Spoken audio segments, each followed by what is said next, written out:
everyone who voted for Blood Warlock with their golden tickets. 3. Chapter 343, Treasures and Zero Mercy. However, to Shangyu and Bingzu's surprise, Bai Zemin did not have much reaction. Okay. He nodded calmly and easily put down the rejection ring on the table to indicate that she should take it.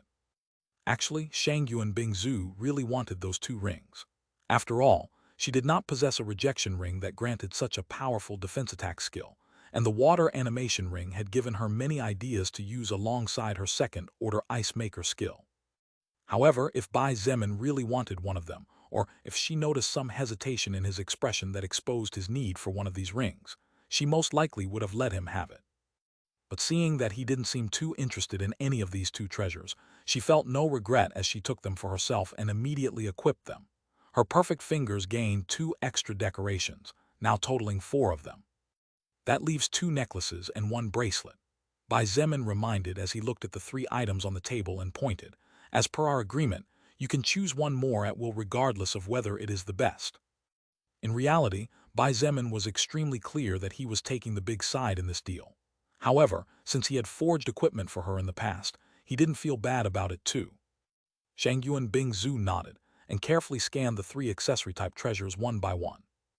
Empowering Necklace Magic Grade Treasure increases health, stamina, agility, and strength by plus 15 points when equipped automatically. It has the ability to increase health, stamina, agility, and strength by plus 100 points for a short period of time depending on the user's magic stat, where 100 points are equivalent to 2 minutes of effect. As a side effect, the user will suffer a stat loss of 20% for 6 hours when the boosting effect is over. It has a cooldown time of 24 hours. Binding Bracelet Magic Grade Treasure increases strength by plus 15 and stamina by plus 15 points. Possesses the ability to bind an enemy to the ground to prevent them from jumping, flying, or teleporting. It also greatly decreases the movement speed of the affected enemy in case of fighting on the ground. The power of the effect depends on the user's magic power and magic stat. It consumes 1 mana point for every 30 seconds it is active, and after deactivating the effect it goes into cooldown for 12 hours. Anti-Magic Necklace Magic Grade Treasure decreases magic stat by minus 10 and increases strength and agility stats by plus 20. Grants to the user the ability to block a magic attack that exceeds its current strength or block up to 10 magic spells of equal magnitude of power to that of the user, being the amount of lower magic spells that the necklace can block after releasing a powerful anti-magic barrier around the user equal to 100.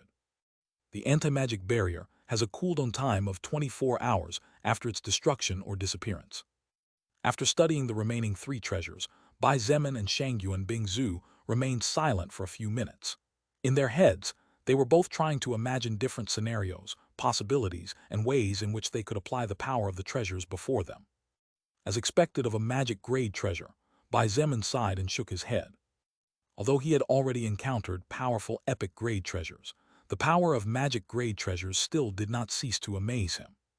Shangyuan Bingzu nodded and said with seriousness in her melodious voice, "A single one of these treasures has the capacity to change the outcome of a battle by itself. The real limit lies in the imagination and wit of the one who equipped them." The value of these treasures could not simply be described in words. Were it not for the fact that Bai Zemin and Shangyuan Bingzu could be considered close to each other, and were it not for the fact that they both needed each other for different reasons, there was a high probability that they were both plotting against the other. Human greed was always insatiable, much less when it came to coveting real power, a power capable of granting the ability to decide who lives or who dies. "So, you've made up your mind?" Bai Zemin asked calmly and leaned back, resting comfortably. Shangyuan Bingzu frowned her pretty eyebrow slightly and did not answer right away. Instead, she looked at the 3 treasures again and took several minutes to carefully contemplate which one to choose from them. Bai Zemin did not press her to hurry. After all, this was a really important decision that no one would want to mess up. About 5 minutes later, Shangyuan Bingzu finally seemed to have made her decision, as she unhesitatingly stretched her small hand forward and picked up a treasure. "Are you sure you want that one?" Bai Zemin asked with a raised eyebrow as he saw the option she had chosen. "I'll take this one."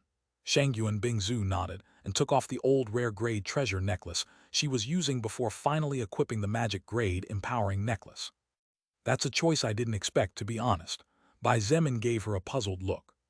From his point of view, while the empowering necklace bestowed a great impulse of power momentarily, the consequence of losing 20% of all stats for 6 hours was incredibly severe. If one finished a combat and then lost 20% of one's total power and was taken by surprise by an enemy, then it was highly probable that day would mark one's death.